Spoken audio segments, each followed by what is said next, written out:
Cet après-midi, on va accueillir un speaker qui a commencé sa carrière en tant que product manager il y a plus de 10 ans. Voilà, on en discutait à l'instant chez Air France, qui ensuite a rejoint une boîte qu'on connaît tous, qui est Deezer, pendant 2 ans en tant que VP marketing. Et les équipes le pleurent encore. On en a, on en a parlé, on a des échos de ça. Et qui depuis un an travaille dans une start-up qui s'appelle Molotov TV, dont vous avez sans doute entendu parler, qui a été créée par Jean-David Blanc, le fondateur d'Allociné, et par Pierre Lescure. Et il va nous parler cet après-midi de bonnes pratiques de product management. Je vous demande d'accueillir Luc Béard.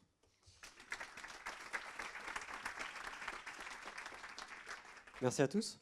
Ce que je voudrais aborder avec vous aujourd'hui, donc chez Molotov, je m'occupe de la partie marketing growth. Donc forcément, il y a un lien très très fort avec le produit. Certains diront que soit la growth est dans le produit, soit dans le produit est dans la growth. En tout cas, il y a vraiment des liens très forts. Et à travers ces liens, je voudrais passer en revue avec vous 4 assertions que j'entends régulièrement et qui m'ont amené à réfléchir pour évaluer leur réel bien fondé. Il y a forcément dans ces assertions qui circulent et que sans doute vous avez aussi entendu parler, dont vous avez sans doute vous aussi entendu parler, il y a une part de vérité. Et donc mon propos n'est pas de dire c'est débile, c'est pas comme ça qu'il faut penser, mais peut-être d'éclairer en fait ces assertions sous un jour nouveau. Donc je prendrai un ton où j'expliquerai pourquoi je ne suis pas d'accord avec ces assertions, mais forcément ce sera un jugement un peu tranché qui représente juste une vision alternative des choses dans le but d'éclairer qu'il y a peut-être cette voie alternative justement. La vérité étant sans doute entre les deux. Je trouve que la pratique du product management est surtout celui des produits digitaux sur lesquels on a une boucle de retour colossale. Donc les produits digitaux qui nous abreuvent de données comportementales, c'est quand même relativement nouveau. Il y a eu l'idée au moment de la bulle Internet que ces produits allaient vraiment s'insérer dans les usages. Il a quand même fallu attendre le mobile pour que véritablement se créent ces nouveaux produits digitaux extrêmement expérientiels sur lesquels on récupère beaucoup d'informations. Donc ça fait pas très très longtemps, c'est une science un peu nouvelle. Et comme toutes les sciences un peu nouvelles, il y a un certain nombre de mythes, un peu comme celui de l'alchimie. On se refilait des secrets de disciples en maîtres. Et du coup, ce que je voudrais voir avec vous, c'est proposer avec ces petits pictogrammes pour que ce soit bien clair sur ce qui est une vérité énoncée et plutôt les principes alternatifs que je proposerai. Quand vous voyez ce petit picto rouge avec une petite fiole, on est en train de parler de cette sorte de cette vérité préconçue.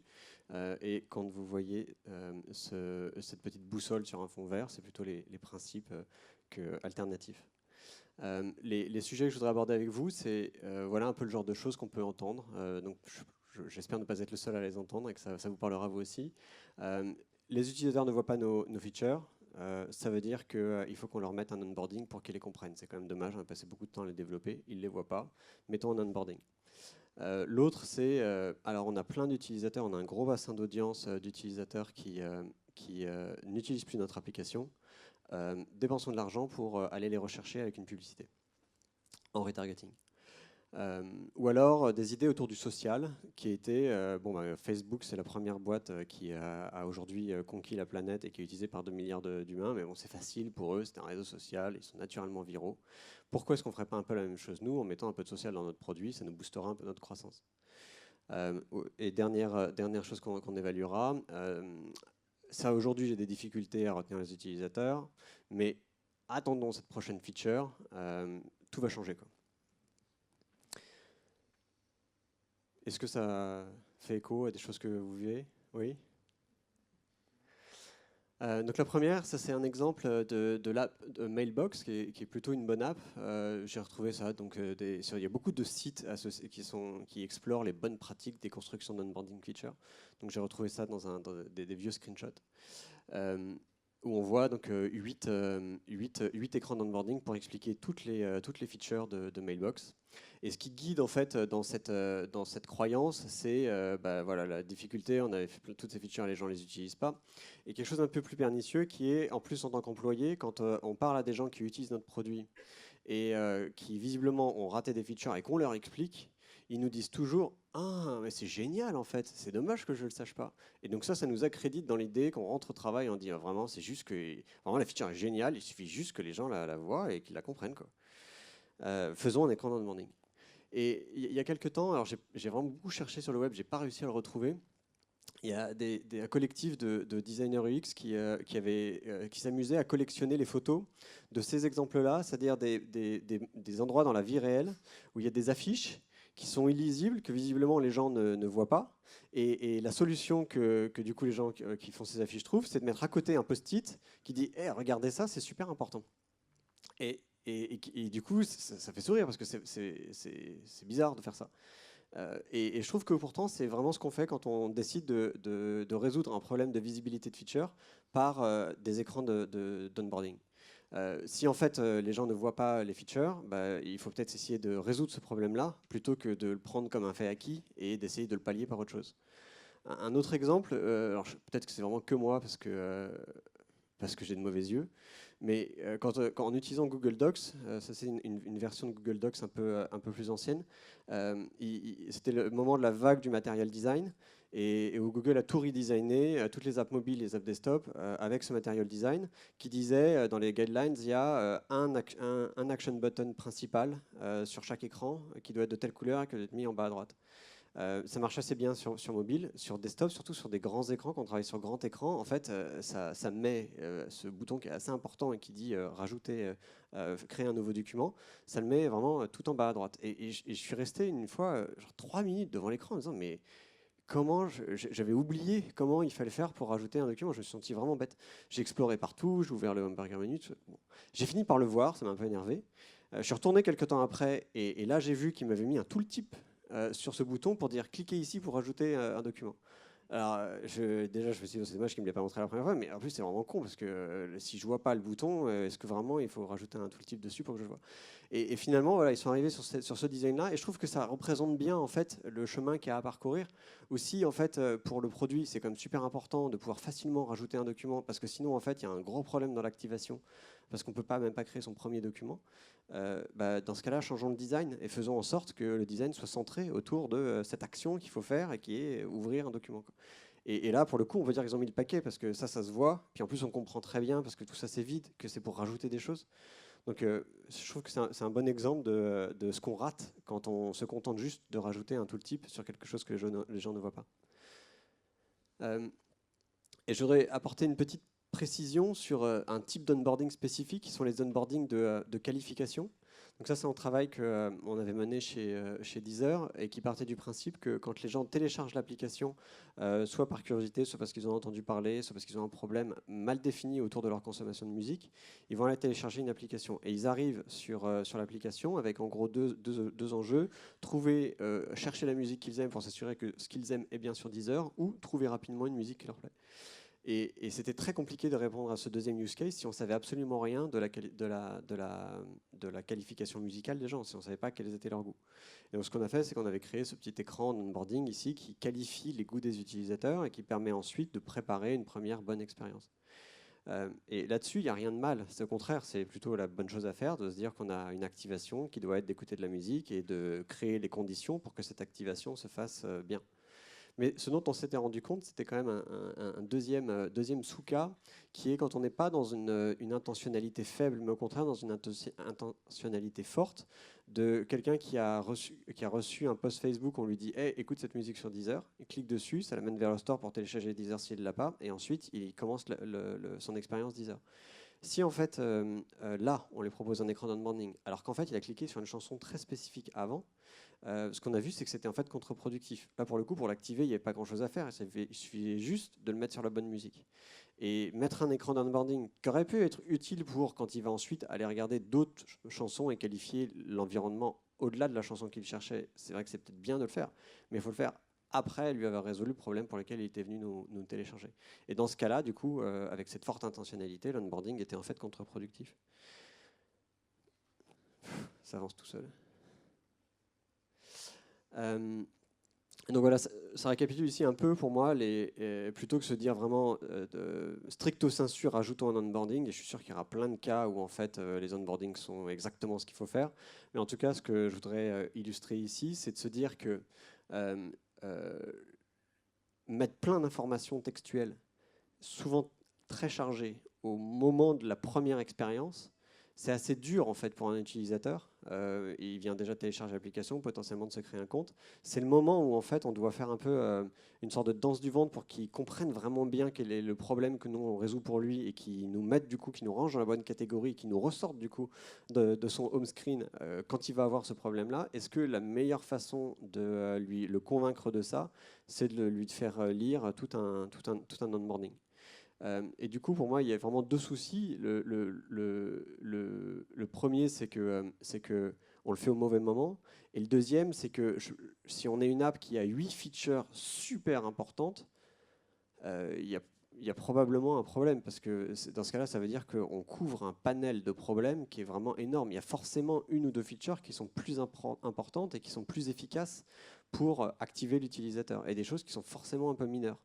Et donc, plutôt que de tout présenter au premier moment, bah peut-être qu'il faut plutôt le disséminer au fur et à mesure de la vie de l'utilisateur et qui plus est, ne lui montrer que s'il ne les a pas découvertes déjà à tel ou tel moment. Ça permet d'économiser des slots de communication potentiellement non pertinents avec l'utilisateur.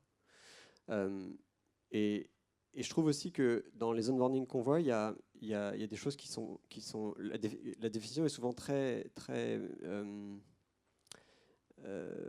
littérale. C'est-à-dire que quand on pense onboarding, on pense à une sorte de carrousel fixe avec du texte et des images. Et une fois, je ne joue pas à Candy Crush, mais une fois j'ai téléchargé pour tester leur application et je ne savais pas quoi faire. J'ai vu tout le monde jouer, mais moi je ne sais pas comment ça marche. Et j'ai resté un peu béat devant l'écran et tout d'un coup, il y a eu comme un petit éclair sur des fruits, je crois que c'était des fruits, et qui disaient en fait, qui m'ont fait comprendre qu'il fallait que je passe le doigt. Et j'ai passé le doigt, puis c'est commencé à jouer en fait. Et puis j'ai encore hésité parce que j'ai toujours pas compris exactement ce que c'était. Et il y a eu de nouveau un petit éclair. Et je trouvais qu'en fait, c'était une façon de faire un onboarding qui était super maligne, parce que du coup, j'avais rien à lire, j'agissais et j'apprenais avec mon doigt à utiliser l'application. Donc il y a aussi plein de façons de faire des onboarding, et dans l'ensemble, je trouve qu'il faut qu'on réfléchisse d'abord à comment est-ce qu'on peut faire pour éviter d'utiliser du texte. Je dirais le texte, c'est tricher, quoi. C'est trop facile, et du coup, ça sert à rien. C'est mon opinion en tout cas. Le deuxième principe, c'est donc plein d'utilisateurs qui quittent l'app. C'est un peu la même idée qui est notre produit est super riche, il y a plein de gens qui la quittent, c'est dommage que ça nous fait on est tellement fiers de nos features que ça fait plein de raisons en fait, de leur dire hey, en fait, on fait ça aussi, on revient. Et puis il y a cette idée un peu économique que quelqu'un qui a déjà téléchargé l'application, qui connaît déjà le produit, a priori, il va être plus facile à convaincre de revenir dans l'application plutôt que quelqu'un qui n'a jamais entendu parler de nous. Et donc potentiellement, en plus, économiquement, ça va coûter moins cher. Et moi, ce qui m'embête avec cette approche, qui est encore une fois sans doute très légitime dans plein de cas, notamment des cas de e-commerce où la partie expérientielle est moins forte que la partie transactionnelle, mais dans les cas expérientiels, s'il y a un bassin d'audience si large d'utilisateurs qui quittent l'app, c'est probablement qu'on est en fait dans ce cas-là, en fait, que plus le bassin d'audience est large, ça veut dire moins bonne est la rétention.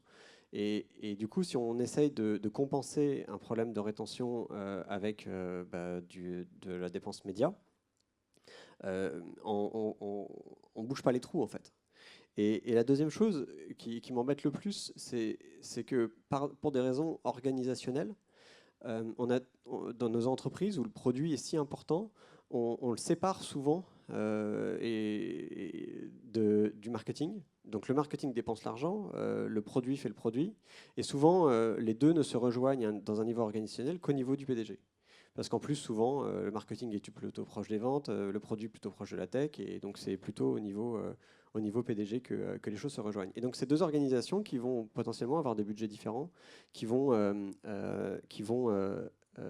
pardon, qui vont optimiser de leur côté sans se rendre compte que pour la startup, c'est toujours le même compte en banque.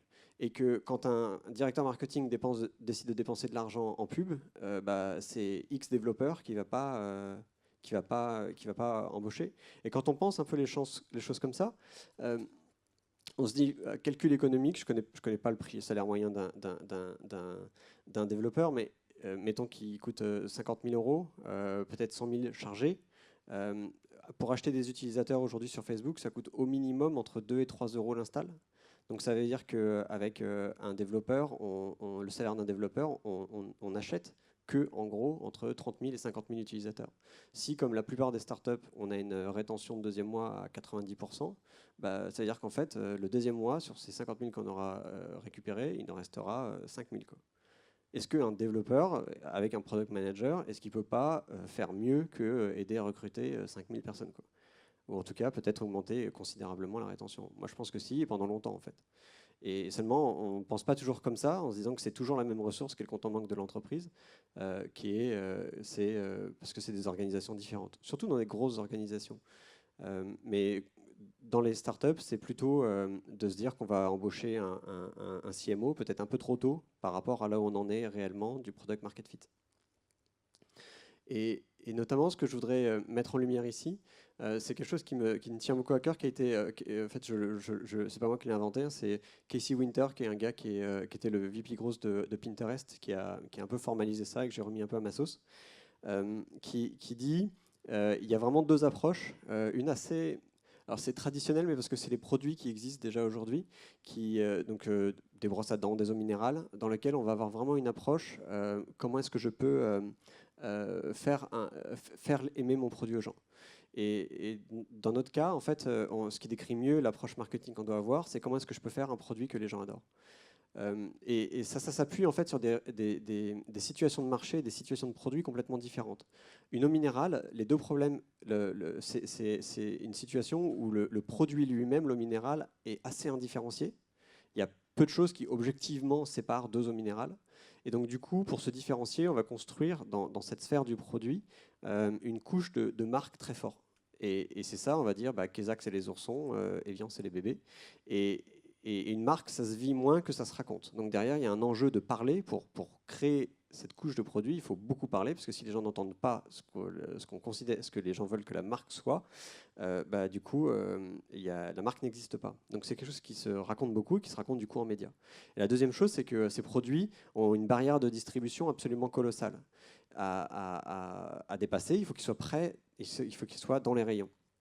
Parce que le moment crucial consommateur que ces marques doivent posséder, c'est quand on est dans le rayon, on y va parce que du dentifrice on achète tous les mois ou tous les 2 mois, et que là, il faut qu'on pense à la marque et qu'on la voit dans le rayon. Et c'est ce moment-là que ces marques doivent craquer.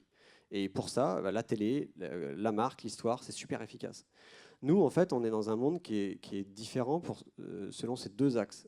Dans notre monde à nous, celui de la tech, nos produits ont un potentiel de différenciation infini, parce que quand on décide de dire quelque chose le jour 2 plutôt que le jour 1, ça peut potentiellement créer une expérience différente. Quand on décide de passer en hamburger menu versus une table bar, ça crée une expérience différente.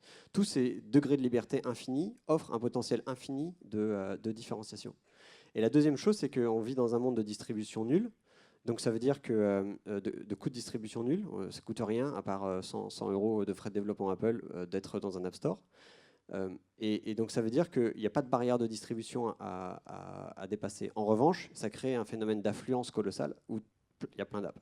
Et une fois que les gens ont téléchargé l'application, le moment que nous, on doit craquer, c'est quand ils nous utilisent, et de savoir si inconsciemment, ils vont décider, ils vont nous ranger dans leur tête, dans la catégorie « je réutiliserai cette application-là ».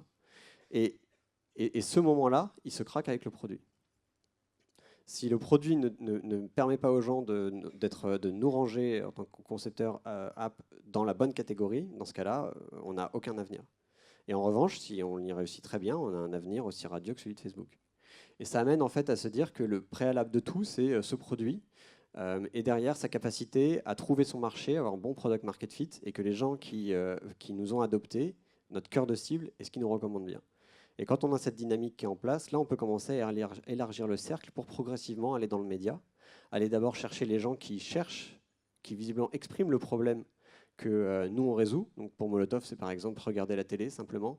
C'est une intentionnalité super forte, et ça veut dire que du coup, si on va chercher ces gens qui tapent ça dans Google, a priori, on aura des bons taux de conversion.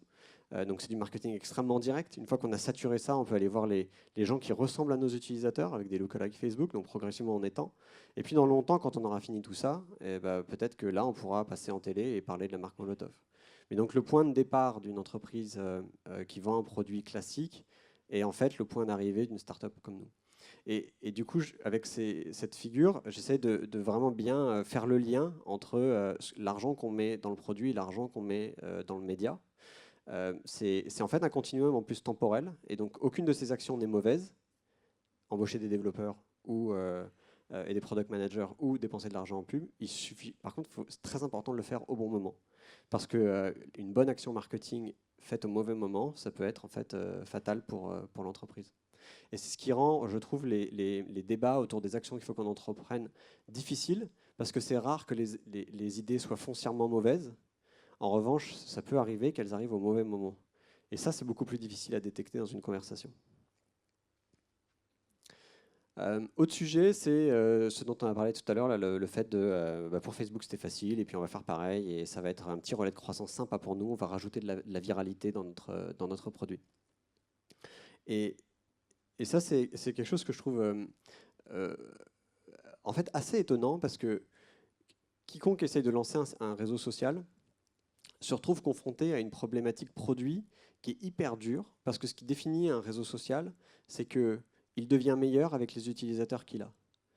Et donc forcément, ça l'aide quand il est gros. Mais quand il est petit, c'est-à-dire que par nature, il est nul.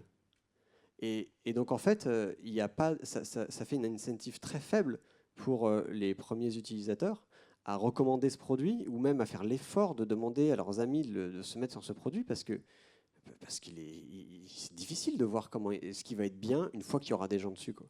C'est compliqué.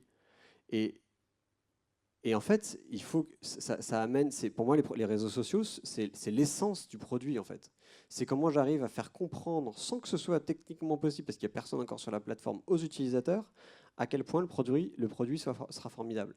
Et pour que ça réussisse, il faut qu'il y ait une intentionnalité qui soit de pouvoir partager, de se projeter, qui soit vraiment très forte, et qui soit soit comme dans le cas de WhatsApp, assez évidente et quand même assez mortelle, de se dire qu'on peut communiquer avec n'importe qui gratuitement en groupe, c'est quand même énorme. Donc là, mais du coup, ça veut dire que c'est un produit en soi qui est extraordinaire. Ou alors s'appuyer sur des motivations intrinsèques très fortes autour, par exemple, de la fierté de partager ce qu'on a. Et donc ça nous met dans des situations de marché très spécifiques, et en tout cas, ça met une pression pour arriver à avoir un produit qui soit au top, qui est énorme et qui ne s'invente pas et qui ne s'importe pas comme ça facilement dans un produit.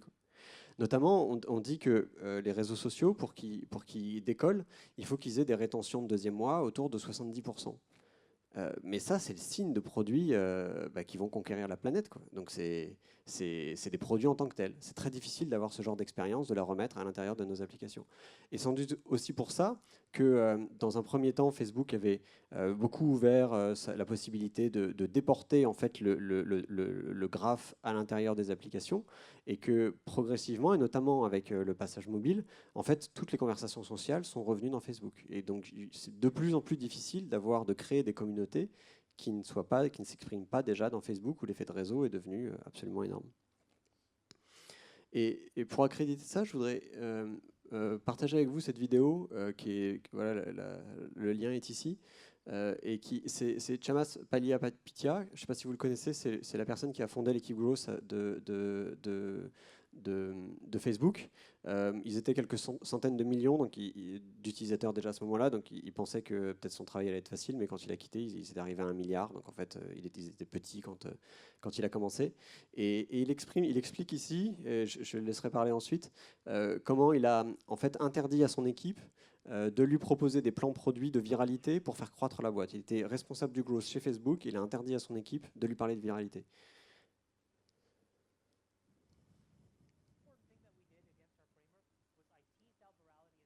Ah.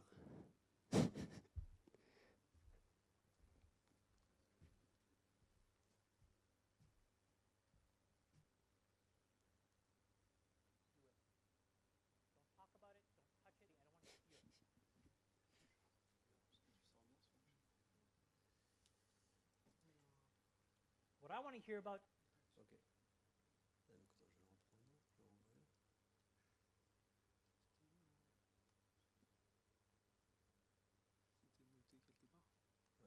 Important thing that we did against our framework was I teased out virality and said, you cannot do it. Don't talk about it. Don't touch it. I don't want you to give me any product plans that revolve around this idea of virality. I don't want to hear it. What I want to hear about is the 3 most difficult and hard problems that any consumer product has to deal with. How do you get people in the front door? how do you get them to an aha moment as quickly as possible? And then how do you deliver core product value as often as possible? And after all of that is said and done, only then can you propose to me how you are going to get people to get more people. And that single decision about not even allowing the conversation to revolve around this last thing in the landscape, things. Donc, si vous avez, je ne sais pas si c'était du coup entendable et lisible, mais en gros, il est repassé sur les trois premières lettres du framework AARRR, en parlant de l'acquisition au premier, l'activation au deuxième et la rétention au troisième, et de dire que c'était ça le préalable à pouvoir croître. Et donc en fait, c'est simplement le top de la pyramide dont on parlait juste avant.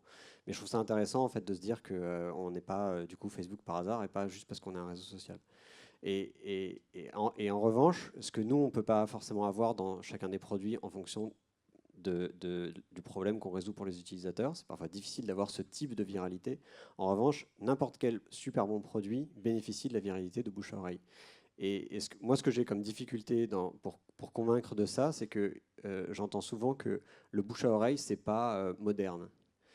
Qu'il y a un côté finalement old-fashioned à parler du bouche-à-oreille. Et pourtant, en fait, quand on fait attention du nombre de services que chacun on recommande par jour auprès de soi et de la fierté qu'on a à faire que les gens adoptent le même service que nous, en fait, c'est assez énorme.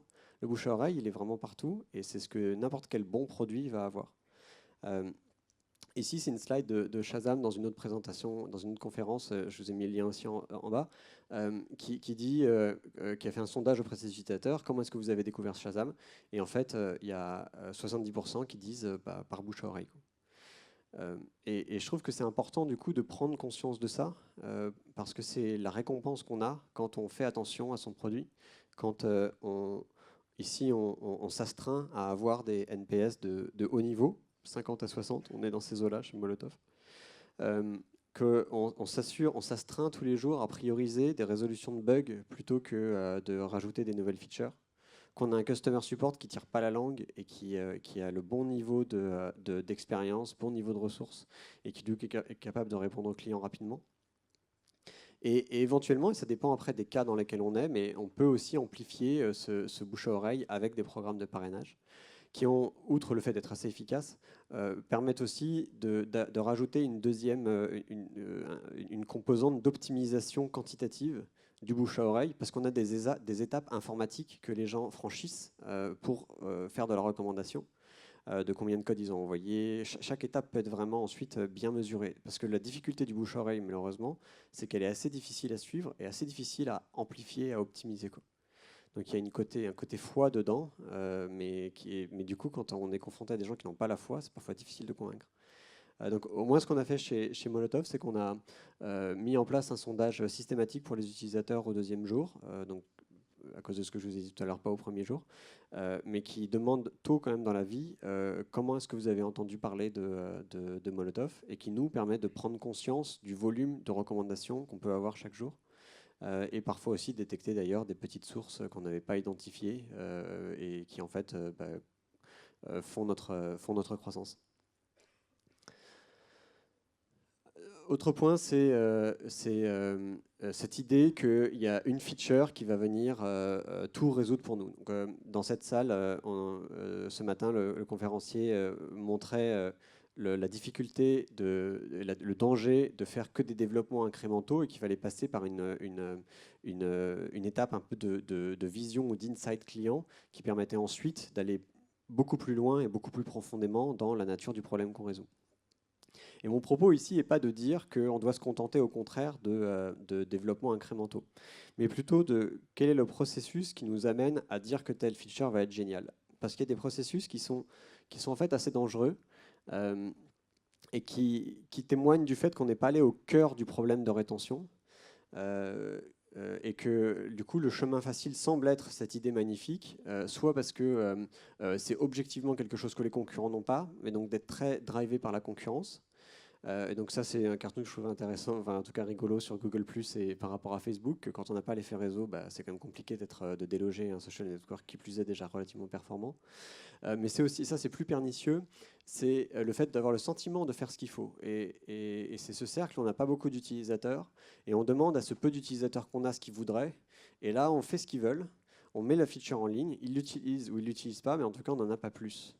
Et ça met en lumière quelque chose qui est vraiment dangereux parce que ça s'appuie sur une bonne intention et qui est l'intention d'écouter les utilisateurs sans prendre conscience d'un biais très dangereux qui est le biais de Survivor.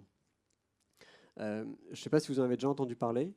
Moi, j'avais vu sur Twitter une image que je trouvais très parlante.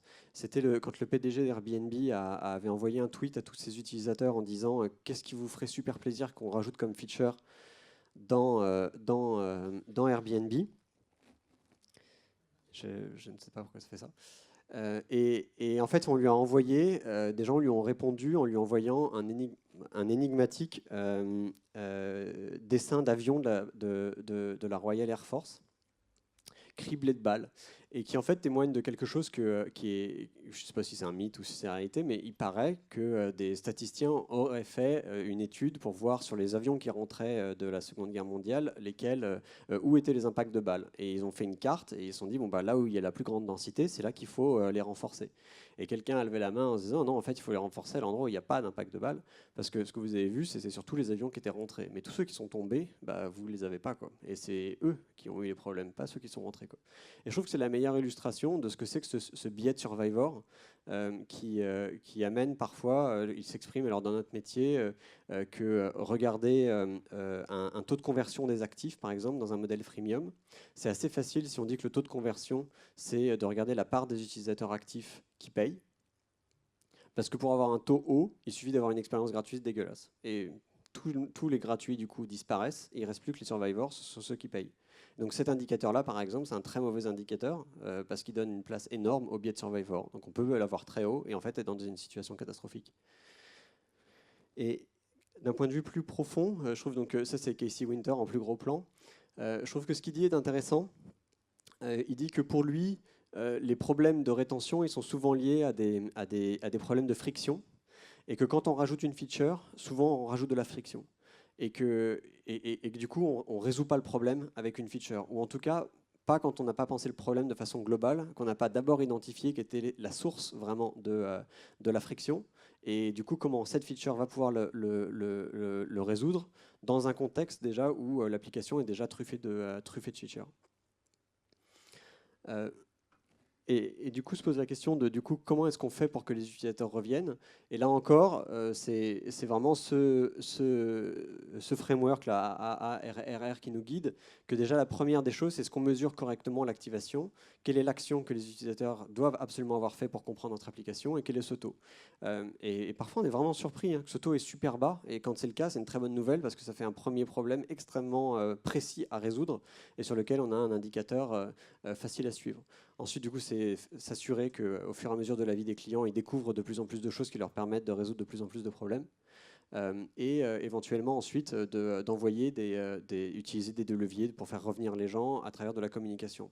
Souvent, quand on dit attention, on pense à ce troisième levier. En fait, ce troisième levier, il ne peut être efficace que si on l'a bien préparé. C'est-à-dire que quand la personne a décidé de nous abandonner, il y a des signaux, il n'y a plus de signaux pour savoir comment la faire revenir. Moi, j'ai déjà essayé de demander à des utilisateurs qui nous avaient abandonnés pourquoi vous nous avez abandonnés, en me disant ils vont peut-être me répondre des choses intéressantes. Et en fait, ils me donnent tous la même réponse, et c'est parce que je n'ai pas le temps. Qui est une façon gentille de dire parce que j'ai rien compris en fait. J'ai pas compris comment ton app, je peux l'inscrire dans ma vie. Et donc, les gens qui nous abandonnent, quand ils nous ont abandonnés, c'est vraiment trop tard. Mais par contre, si on a pensé à l'avance, dans le cadre du problème qu'on résout, comment est-ce qu'on peut leur demander de l'information qui va nous permettre d'être pertinent sur la façon dont on va venir les chercher, par mail ou par notification plus tard, dans ce cas-là, on a peut-être une possibilité, toujours grâce au produit, de les faire revenir. Et ensuite, si ça a été fait au maximum, qu'on a saturé, qu'on est toujours dans un niveau faible de performance, pourquoi pas envisager cette idée de la feature non plus dans un cadre d'améliorer la rétention, mais alors carrément dans un accompagnement de pivot. Et cet exemple-là, moi, ça fait un petit bout de temps que je suis dans la tech, mais je l'ai découvert il n'y a pas très longtemps, peut-être que ce sera aussi une surprise pour vous, qu'en fait Instagram n'a pas toujours été Instagram, et qu'avant ils étaient une app, une sorte de web app dans laquelle on pouvait uploader des photos de restaurants dans lesquels on allait, qui était un peu comme un Foursquare. Et qu'on pouvait ensuite partager à ses amis. Ils avaient eu un peu de traction, ce qui c'est toujours, je pense, c'est le cas le plus difficile pour envisager un pivot, c'est que c'est pas la morne pleine, il y a des petits soubresauts. Ils ont vu un article assez positif dans TechCrunch, ils avaient quelques dizaines de milliers d'utilisateurs, mais ça n'arrivait pas à décoller. Et ils ont fait un choix conscient qui a été, OK, qu'est-ce qui a l'air de fonctionner dans notre produit actuel? Ce qui marchait, c'était le partage des photos. Ils ont regardé l'App Store, ils ont dit qu'est-ce qui a l'air de cartonner dans les photos aujourd'hui, et c'était des apps payantes de filtres. Et donc ils se sont dit, nous on va faire une app gratuite de filtres, et les photos sont tellement belles que les gens les partageront, et ce sera un réseau social, et ça deviendrait une nouvelle façon de communiquer. Les gens ne communiqueront plus avec des mots, ils communiqueront avec des images. Et ça a cartonné. Mais c'est pour dire que vraiment et là c'était effectivement la killer feature, mais dans le cadre d'un pivot. Donc quand on se dit nous, j'ai besoin d'une killer feature, il faut la ranger dans cette catégorie. Est-ce que c'est pour améliorer la rétention, et dans ce cas-là, quel est le problème sous-jacent de rétention, ou est-ce que c'est parce que je suis en train de proposer un pivot à mon entreprise, quoi. Et donc pour moi la conclusion, c'est que ce framework-là de ARRR, il permet vraiment de bien définir quelles sont les actions qu'on doit mener. Mais ça, vous le connaissez sans doute vraiment bien, ce framework. Et mon point plus profond, c'est vraiment celui de la séquence des actions, et qui n'est pas exprimé dans le framework. Parce que ce qui est le plus important dans le AARRR, c'est vraiment dans un premier temps le A de activation et le R de rétention qui sont au milieu. Et ensuite, tout ce qui concerne la dépense média doit venir dans un second temps. Et dans une certaine mesure aussi, toute la partie revenu. Parce qu'une erreur ou une difficulté de synchronisation à laquelle on peut être confronté, c'est de se dire j'ai pas assez de revenus, donc il faut que je le demande plus aux utilisateurs. Mais il y a vraiment un continuum entre l'engagement, surtout sur les produits freemium, et le revenu, et c'est deux choses qui s'opposent. Plus je demande aux utilisateurs de payer, moins ils vont vouloir rester. Et donc si on tape trop fort sur le revenu, on tape l'engagement, à un moment on a au contraire besoin qu'il soit fort pour que ça alimente le bouche à oreille. Et donc là aussi, la notion de séquence, elle est vraiment super importante. Et donc vraiment ce point, c'est celui-là, qu'il n'y a pas de mauvaises actions en marketing, mais par contre il y a des bonnes actions qui peuvent être faites trop tôt. Et du coup, ma conviction, c'est que quand on évalue une action, il ne faut pas juste voir le coût qu'elle a à être entreprise, soit parce que c'est du média et combien ça me permet de dépenser, soit parce que c'est une action produit et c'est pas très long à développer, mais plutôt le coût caché, ce coût d'opportunité, que le fait de faire ça va nous empêcher de faire quelque chose d'autre qui, à ce moment-là de la vie de l'entreprise, était plus important de faire. Et dernier point, on est une super boîte, on a 1 million d'utilisateurs au mois de mars, on a un super product market fit, on cherche encore des gens en CRM, en dev, comme beaucoup de gens. Donc si jamais ça vous intéresse, voilà notre petit mail pour nous rejoindre. Et puis si vous voulez qu'on reste en contact, mon LinkedIn.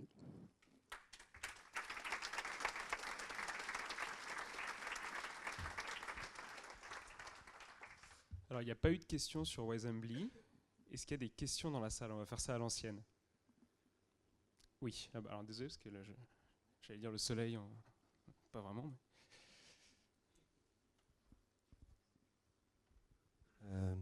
Bonjour.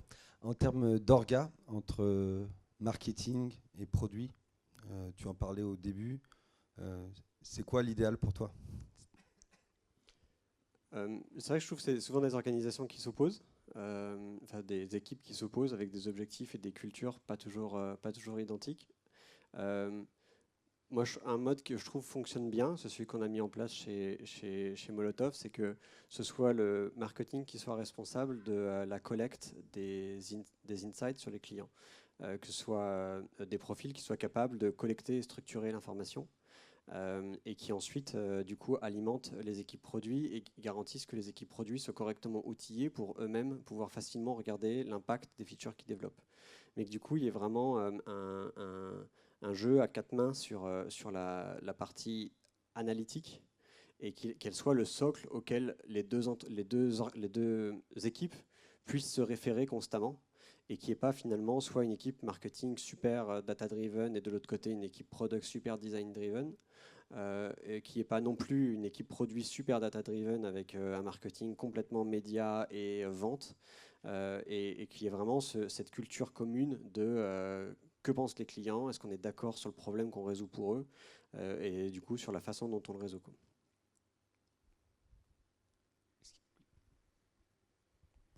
Une question, je ne sais pas si tu es chez Molotov depuis le début, mais quelle a été votre stratégie pour le lancement du produit, pour justement avoir cette traction au niveau des utilisateurs quand Molotov n'était pas connu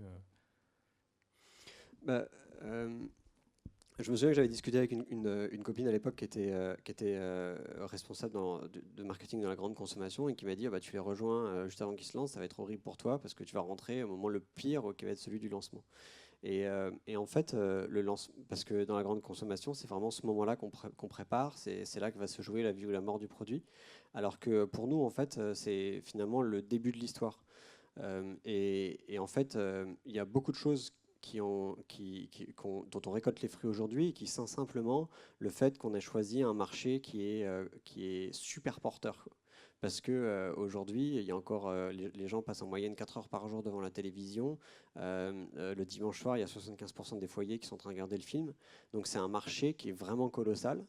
Et par la taille du marché, il y a des problèmes qui sont très profonds et qui ne sont pas résolus. Et par la façon dont il s'est structuré, soit autour des opérateurs téléphoniques, soit autour des chaînes, il y a peu d'offres sur regarder la télévision facilement. Et donc le problème, il est tellement large et il est tellement profond qu'en fait, quand on le résout et qu'on le résout bien, il y a tout de suite une traction qui est vraiment très forte et qui s'exprime derrière par beaucoup d'attentes, du coup une facilité d'être relayé. Le PR a extrêmement bien marché, aussi parce que les médias adorent parler des médias, donc ça c'est aussi une chance. Mais par exemple, on a eu beaucoup de soutien de la part d'Apple parce que ça fait longtemps qu'ils s'échinent sur vendre des devices télé, mais il n'y avait pas d'app qui permettait de regarder la télé sur les Apple TV. Et donc du coup, pour eux, tout de suite, on a eu beaucoup de valeur pour eux, mais parce qu'on était au bon endroit en fait dans le marché.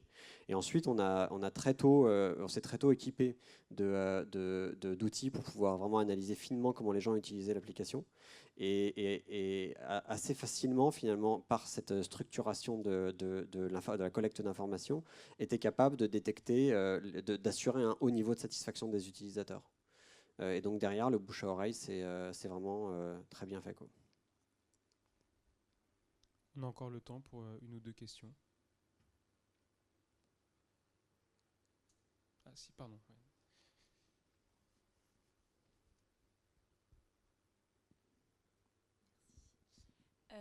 D'après ce que j'ai compris, donc il y a un gros gap d'offres et de services dans ce secteur-là, en tout cas en France.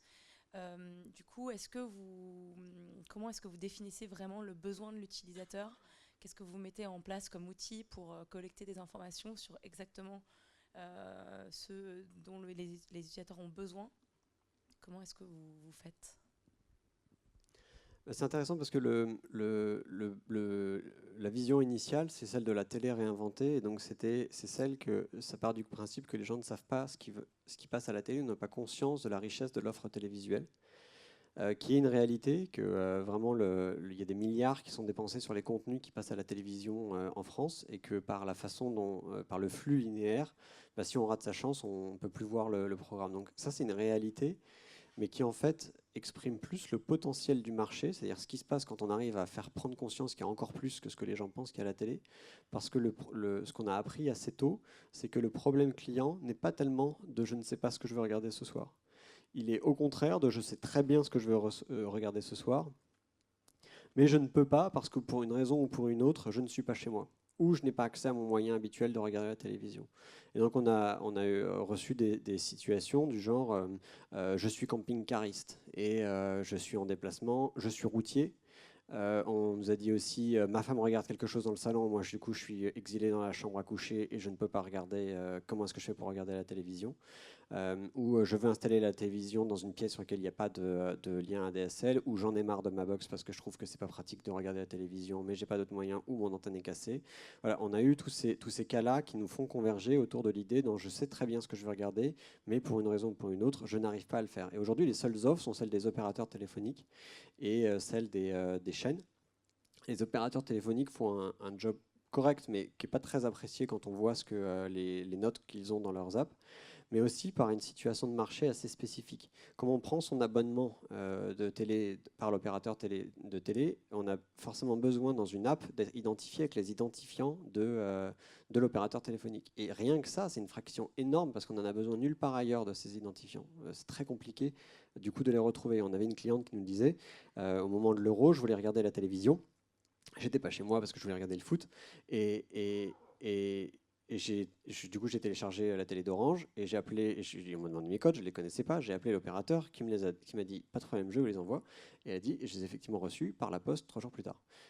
Et donc en fait, c'est des choses bêtes, mais pour nous, un Facebook Connect, ça suffit, quoi. Et puis hop, on rentre dans l'application. Et celles des chaînes font aussi beaucoup d'efforts dessus, mais pas avec. Si on regarde encore une fois les notes, pas toujours avec beaucoup de succès. Donc c'est vraiment c'est ça l'insight. J'ai une difficulté pour regarder la télévision. Et ensuite, comment est-ce qu'on fait pour le savoir? On a mis en place donc des questionnaires de NPS qui demandent est-ce que les gens recommanderaient l'application et qui demandent pourquoi derrière. Donc ça nous fait tout un ensemble de verbatim qu'on récupère et qui passe directement dans Slack ensuite. Et donc qui alimente ensuite toute l'entreprise et qui nous permettent de savoir très précisément ce que les gens attendent. C'est dans ce même channel qu'on récupère aussi automatiquement tous les commentaires des stores. Et donc là, on a une vision assez complète et qualifiée avec une note, soit c'est une étoile, soit c'est un score NPS de commentaires.